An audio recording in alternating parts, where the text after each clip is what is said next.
안녕하세요. 오늘은 중국 반도체 산업, 중국 정부 야심 못 따라간다 라는 기사를 소개하도록 하겠습니다. 몇 년 전 설정된 중국 반도체 산업의 야심찬 기술 목표는 달성 가능한 것이라기보다는 희망이었을 것입니다. 이것은 2030년까지 AI 기술로 세계를 리드한다라고 하는 중국의 야망에 대해서도 말할 수 있을 것입니다. 게다가 중국 정부가 책정한 반도체 산업계획서 중국 제조 2025에서도 적용된다고 하는 증거도 제시되고 있습니다. 테크놀로지 냉전이 다가오면서 중국의 반도체 제조의 성장을 예측하는 것은 나날이 어려워지고 있습니다. 미국이 수출 규제를 강화하고 미국산 최첨단 제조 장비의 이용을 막으려 함에 따라 반도체 1위 업체인 하이실리콘 테크놀로지와 그 모회사인 화웨이의 미세화도 늦어질 가능성이 높아가고 있습니다. 미국의 시장조사 업체인 IC인사이트는 이런 사실을 감안해 중국을 거점으로 하는 반도체 제조는 2024년까지 430억 달러로 증가할 것으로 예측하고 있으나 이는 5,070억 달러를 넘어설 것으로 예상되는 세계 IC 시장의 8.5%에 불과하다는 것입니다. 메이드 인 차이나 2025는 전략이 아닌 슬로건이다.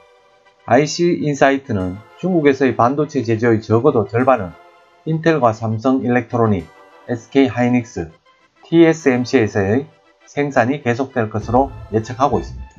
이러한 사실에도 메이드 인 차이나 2025는 전략이라기보다는 슬로건에 불과하는 견해에 대한 신빙성이 높다고 생각됩니다.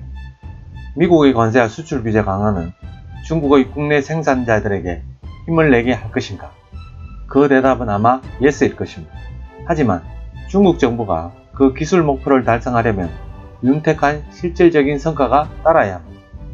필요한 것은 D램이든 AI 알고리즘이든 이노베이션을 뒷받침하는 연구개발 인프라 구축을 위한 꾸준한 투자입니다.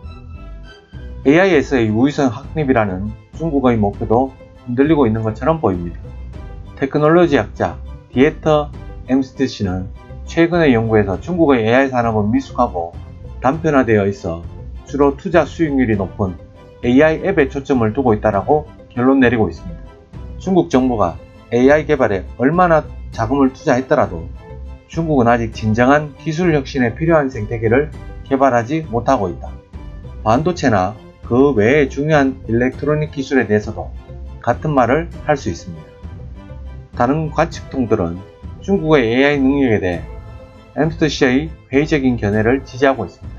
영국의 기술 컨설턴트 액세스 파트너십에서 국제 공공 매니지먼트를 맡고 있는 쉐먼 루는 최근 열린 AI 관련 행사에서 지금부터 2030년까지 중국 AI 산업의 발전을 위해 매우 야심찬 목표를 설정하고 있다고 말했습니다.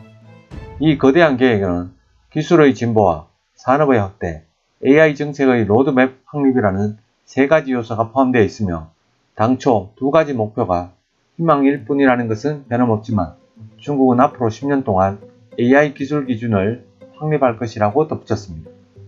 그 미래는 아직 잘 모르겠습니다. 중국은 슈퍼, 컴퓨팅 등의 분야에서 성공을 거두고 있지만 컴퓨터 OS 등의 고유 기술 개발을 목적으로 한 과거 5년간의 계획은 빗나갔습니다. IC인사이트에서 예측에 의하면 반도체에 대해서는 같은 말을 할 수 있을 것 같습니다. 중국의 업계 관측통은 기술 면에서 구미로부터의 독립을 달성하기 위해서는 산더미 같은 자금과 5개년 계획 이상의 것이 필요하게 된다고 결론 짓고 있습니다. 루 씨는 정부가 민간 기업과 협력해서 이러한 것들을 실현해야 한다고 말하고 있습니다. 본 기사는 이타임즈 재팬의 5월 27일자 기사 내용입니다. 끝까지 시청해주셔서 감사합니다.